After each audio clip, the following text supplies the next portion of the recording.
Hi guys, and welcome to Rosie Plays Our Home, My Keeper, the demo. This one's just a demo, but I think I'll probably play the whole game. Why? Because this game is like super pretty. I really like it. Anywho, as far as I know, this is pretty much a visual novel of sorts. I don't know really that much about it, but I'm really excited for this one. Anywho, let's click to begin.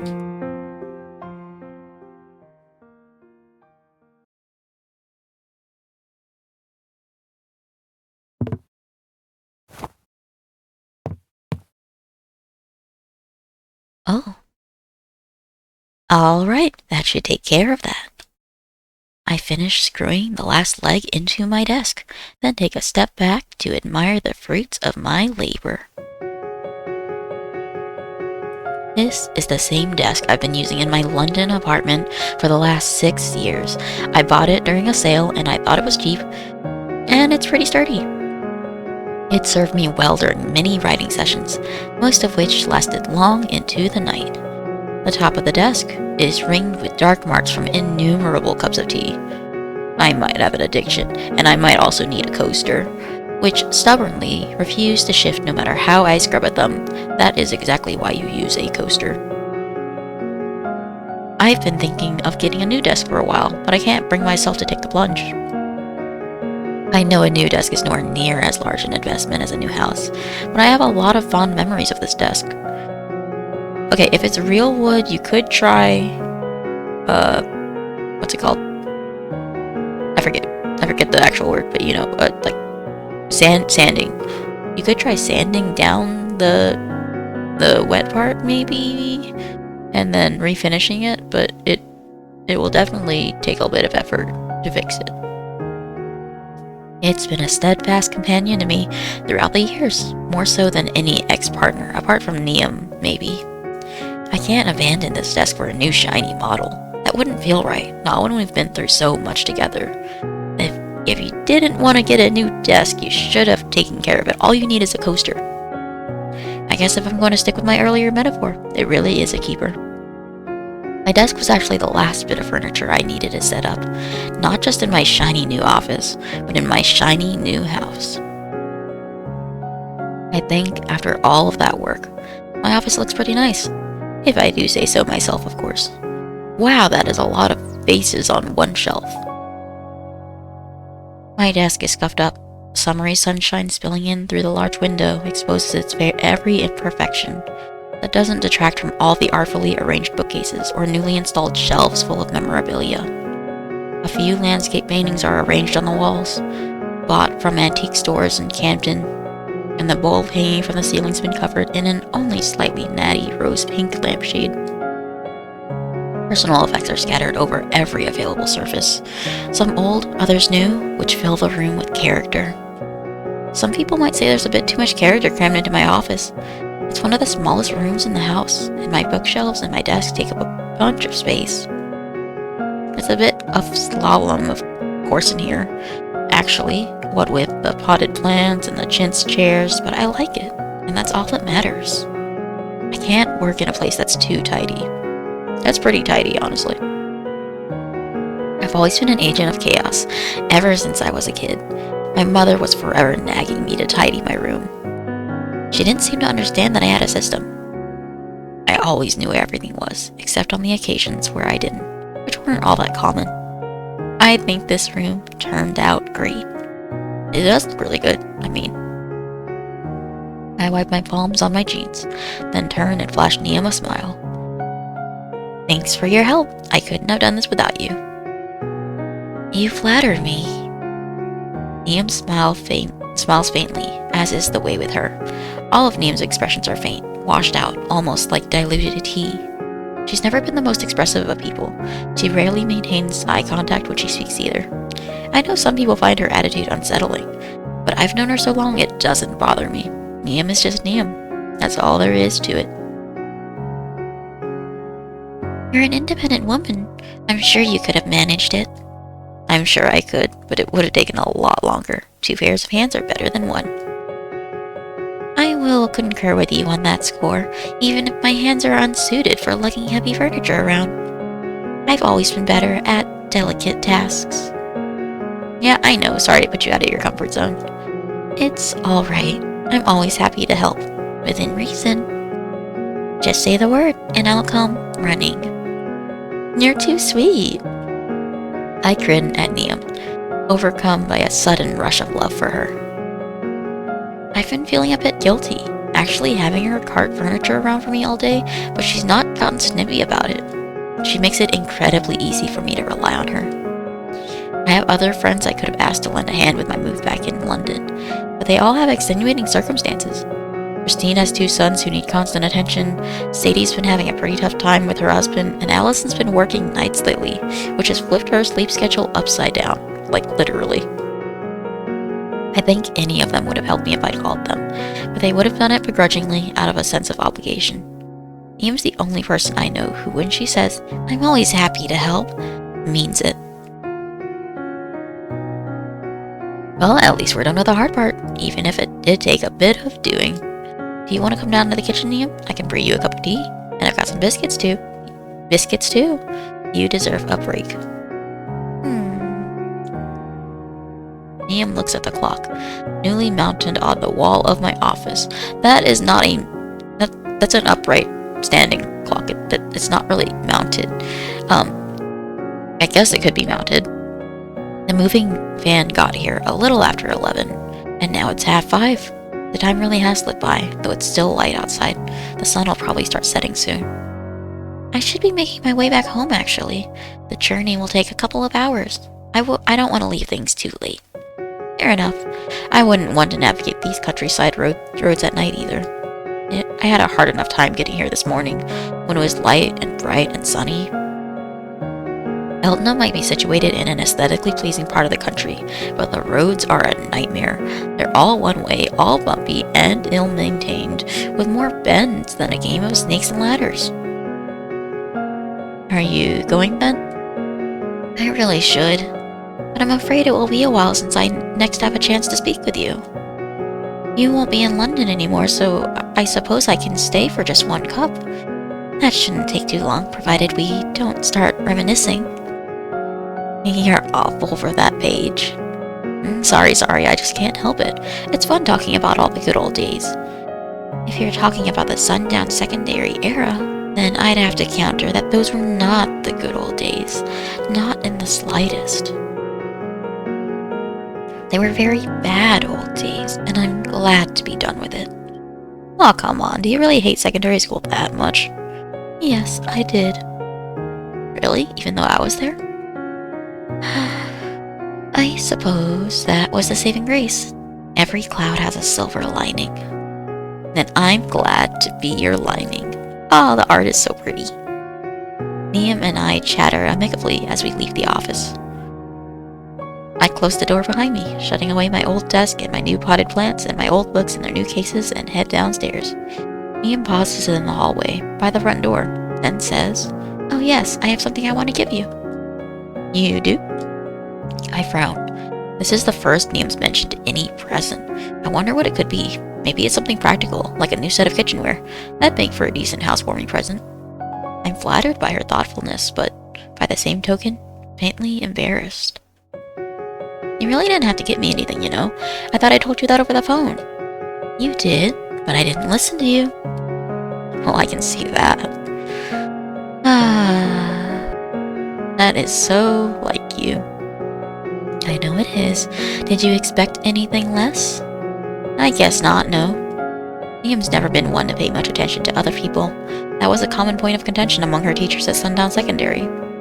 Is that really not paying attention? I mean, I wouldn't call that not paying attention. Neum was constantly receiving reports at the end of every school year, to the tune of, "Neum Brannon is quiet and well-behaved, for the most part. She really must learn to pay attention in class." I left your gift in the car. I'll go and fetch it. All right, I'll be in the kitchen brewing our tea. I presume you want sugar? Always. A disproportionately large amount of it? Of course. It's a well-known fact that Neum, if she could always have her way, would willingly gulp down tea that's more sugar than liquid. Her sweet tooth is so pronounced, it's a wonder if she has any teeth left. Alright then, I'll start preparing your heart attack in a cup, m'lady, and I'll get a few bourbons ready too. Oh good, they're my favorites. I figured you deserve it. After all the help you've given me, I should be treating you. Why can't we treat one another? We are friends after all. Neum smiles, then turns out the front door. Hang tight, I'll be back soon. Neum slides her shoes on, then grips the door handle and gives it a tug. The handle is stiff from age and it sticks. I'll have to oil it later, but it gives after subjected to enough force. She wrenches the door open, then steps outside and shuts it behind her. The dull thud of the closing door sounds awfully final. This is the first time I've been alone in my new property. It's much bigger than my London flat, with an abundance of rooms. Too many rooms almost, and 2 whole floors, plus something. I accidentally pressed the continue bar. It's almost overwhelming. But I push these thoughts aside. I have tea to brew. It's not like I'll be alone for long. Neum's just heading out to the car. She'll be back soon for her sugary tea and biscuits, and then... No, I can't afford to be melancholy. I should be happy about my move. I was looking forward to this for months. There's no sense getting disconcerted because the house is too large. This house isn't what I'm used to, but I'm sure I'll get used to it once enough time has passed. I just need to be patient.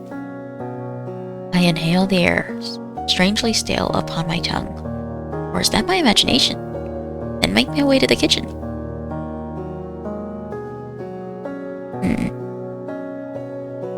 This feels too normal. I feel like something's gotta happen. The kitchen was one of the first rooms in the house Neum helped me get into some semblance of order. All my plates and bowls and mugs have been tucked away in their cupboards, the cutlery in their drawers.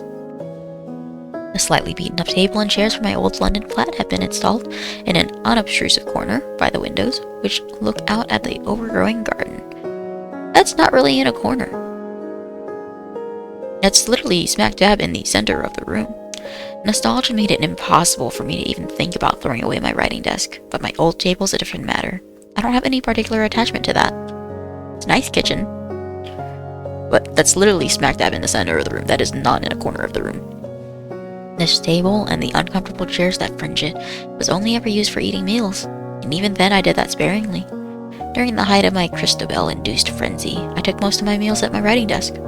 I tapped new chapters of Christabel's adventures into life dutifully, between sips of herbal tea and mouthfuls of lukewarm pasta. Food might be a necessity, but I have an unfortunate habit of forgetting about it when I get too ensconced in my work. It's unfortunate, but I haven't been that invested in my work since I finished up the 3rd and final volume of the Christabel series more than a year ago. I've been hoping to hit upon some new vein of inspiration, but... I sigh, and then turn my attention to the task at hand. Tea. I'm supposed to be brewing tea. I promised Neum. Sugar, with a hint of tea. I fill the kettle with water and set it to boil. Then I retrieve the mugs. I'm in the middle of fishing through the cupboards, searching for the tea bags. Where did I put them anyway? When? Oh? I see, or I think I see at least, a flash of movement from beyond the bay windows, somewhere out in the garden. What could it have been? An animal, maybe? Maybe it's a bunny rabbit. Eltnam is located in the middle of the countryside. It wouldn't be all surprising if my garden was home to squirrels and rabbits. But I'm not even in the countryside and I have squirrels and rabbits outside. Anyway, I see, or think I see at least, a flash of movement from beyond... Oh, sorry. Squirrels live in a large oak tree outside my London apartment too. I used to see them scampering across the pavement when I went outside. Sometimes they'd patter across the roof at night, and their snuffling footsteps would filter down through the ceiling of my room. They woke me up on more than one occasion. If London has a serious squirrel problem, despite being a bustling metropolis, the countryside should be even worse for it. What was I expecting, really? I know I'm being silly. But for whatever reason, I can't tear my eyes away from the bay windows. The myriad bushes outside, all gnarled and tangled, shift in the breeze. A few aged trees. Sycamores, maybe? Beech? I don't know, I can't tell. I'm a city girl.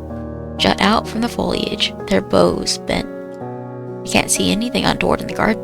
No squirrels or rabbits, and no trespassers either. It's not much, saying much, however. My back garden is so overgrown it's hard to see much of anything.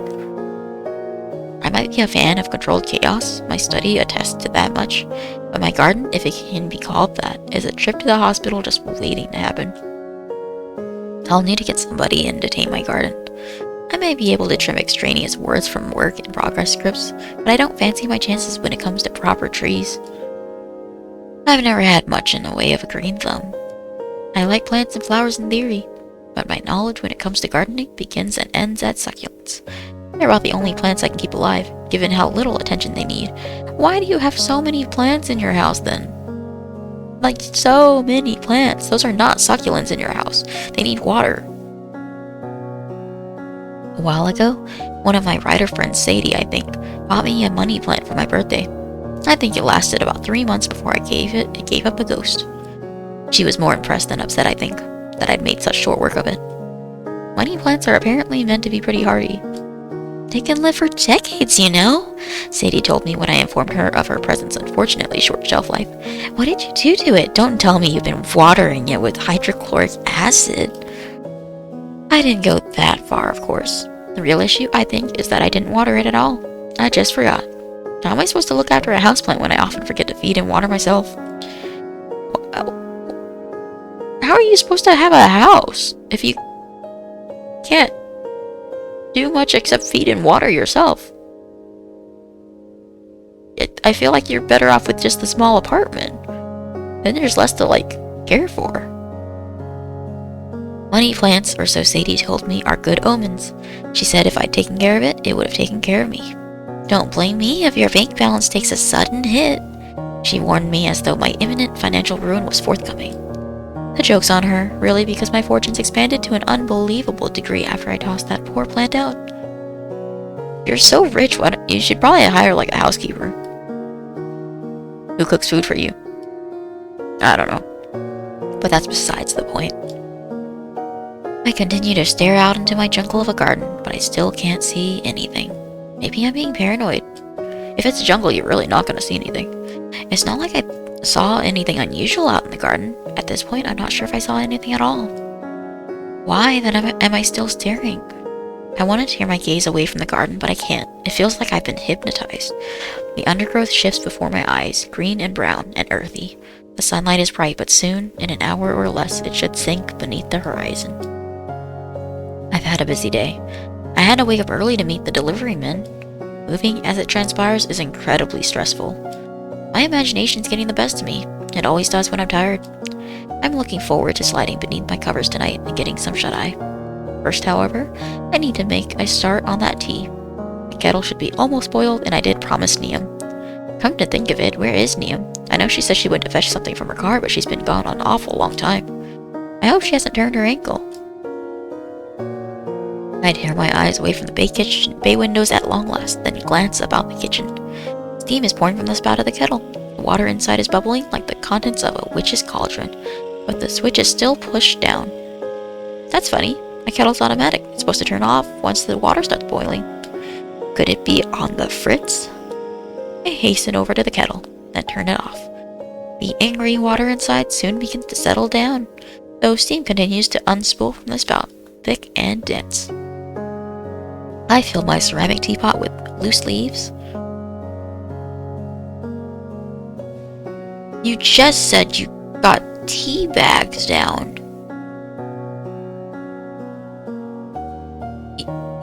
You just said you got tea bags out. Why are you suddenly filling your teapot with loose leaves? After some consideration, I decide to go for cardamom and pour the boiling water into the pot. Then I let the leaves steep. I'm busy searching for my biscuits, opening cupboard after cupboard. Not this one either. Seriously, where are they? When the door opens. It's Niam, back from her odyssey outdoors at long last. Where have you been, Niam? I turned to her, frowning, more unsettled than I have any right to be. I try to keep the note of panic from my voice, but I'm unsure if I'm wholly successful. I don't know why I feel so on edge all of a sudden. It must be the nerves from the move, come back to bite me all at once in my moment of respite. That and exhaustion. I really could do with a lie down. I was beginning to worry about you. You took ages. Sorry, I got distracted. By the scenery. Oh, I see. That makes sense. Eltham isn't that far away from London, but it might as well be a different universe. Its own self-contained ecosystem. It's very green in Eltham, and the twisting streets are liberally lined with trees. It looks like something you'd see in a period drama, or maybe a black and white postcard from the 1900s. It's a memory of a more bucolic England, free from smog and smoke and pollution. It was Eltham's quietude, coupled with its intense prettiness, which won me over. I knew when I first came here that I had to stay. It stole my heart. Maybe it's done something similar to Neum, not that she can uproot as easily as I can. She has her studio to think of, and her dolls. Speaking of which, you brought one of your dolls with you? Neum nods. She's holding a porcelain doll in her arms against her chest, as tenderly as one might hold a baby. And in a sense, I suppose these dolls are her babies. Neum crafts them herself, from scratch, working long into the night. Oh, look how pretty this one is!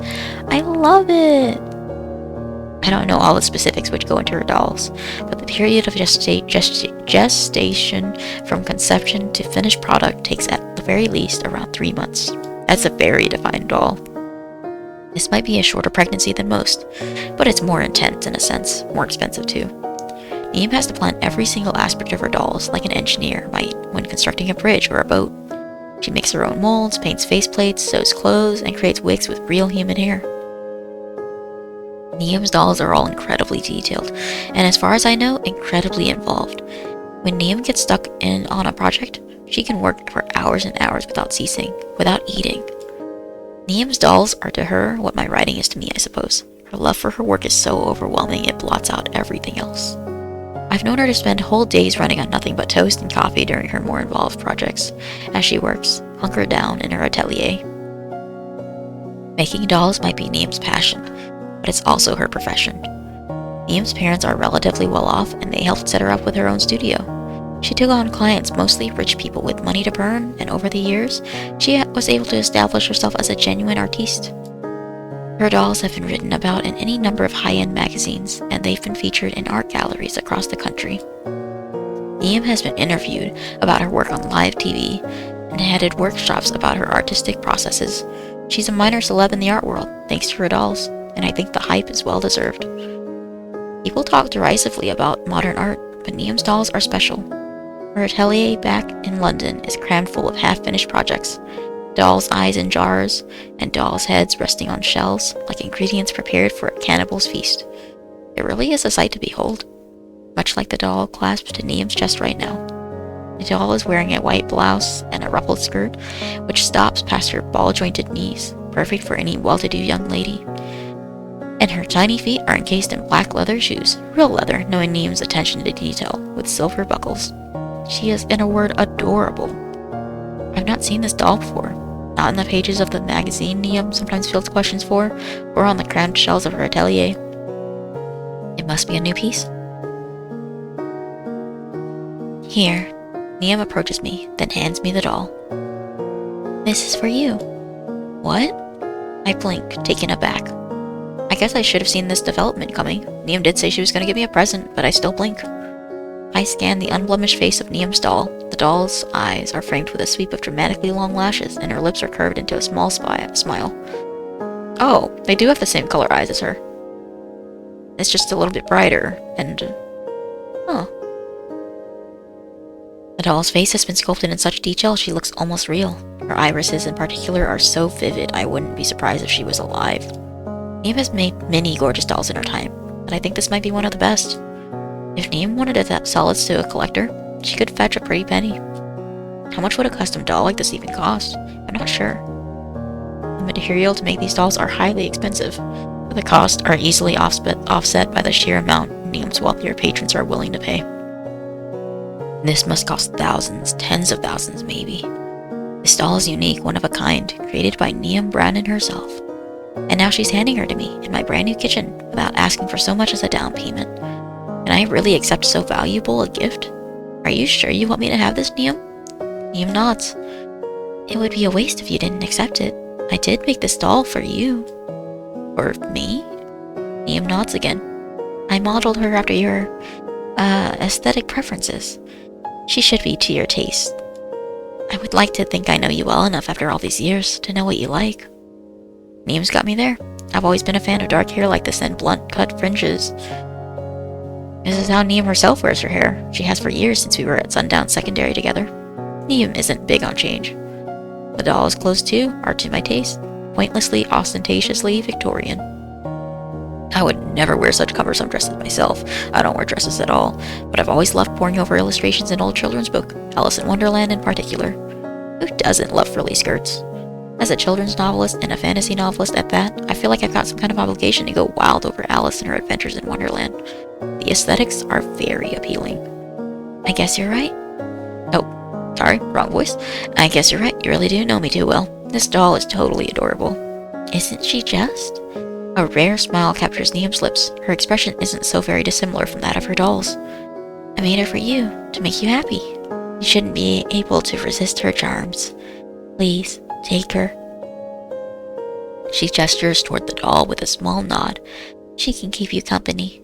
You really made her for me? Really? Why wouldn't I? It must have been awfully expensive, not to mention time-consuming.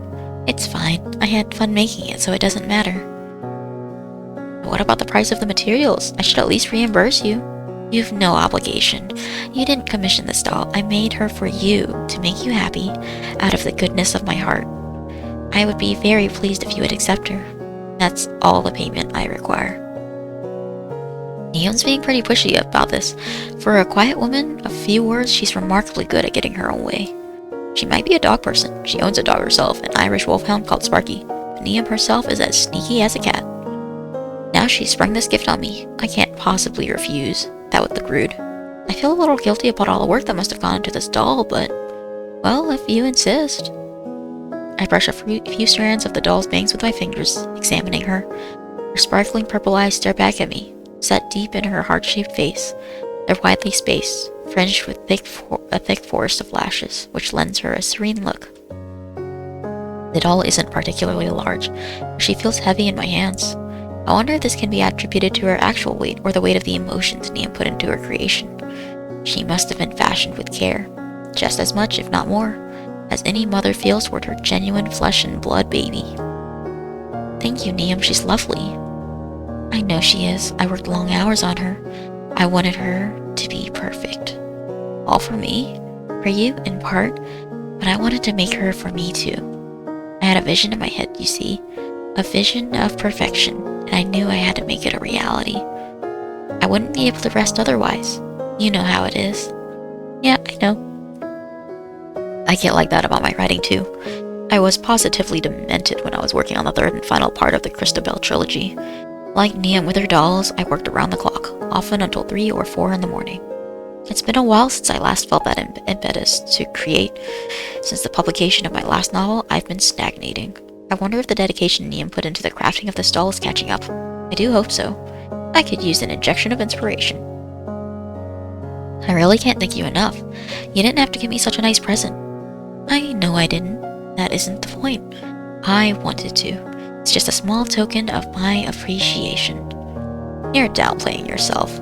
There is no way this is small. Art galleries across the country, heck, in other countries, would kill to get their hands on something like this. They can try. It won't work. Nobody will be able to hurt you. Not now that you have this doll. I fashioned her to keep you company. You won't be living in London now. We won't be able to talk as often as we did. I'll miss you, but you won't be alone. This doll will be there for you when I can. I'm sure she'll protect you from any murderous art curators. I wonder about that. Is she gonna come alive? I smile bashfully, embarrassed by Niam's unexpected slew of honesty, and hug the doll tight to my chest. She's quite a small doll, her stuffed elbows and knees made from porcelain, but her presence is surprisingly comforting. I doubt she's outfitted with any practical means to protect me, but she'll make a welcome addition to my brand new household. When I look at her, I'm sure I'll think of Niam. She's very pretty. Liam and I will be further apart than we've been in almost 2 decades, but this doll will ensure she'll always be at the front of my mind. Was that why Liam made me this doll? Was she afraid after my move that I'd forget about her? That's not likely. I could never forget about Liam.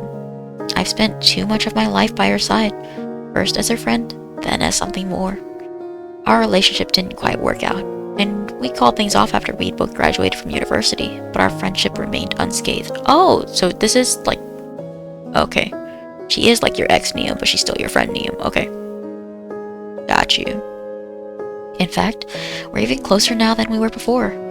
I would never want to stop talking to Liam, and I don't think I'll ever not appreciate her. She means too much to me. I hope she knows that. Well, I set the doll gently down on the kitchen table, not wanting to rumple her luxurious clothes, then glanced back to Liam from over my shoulder.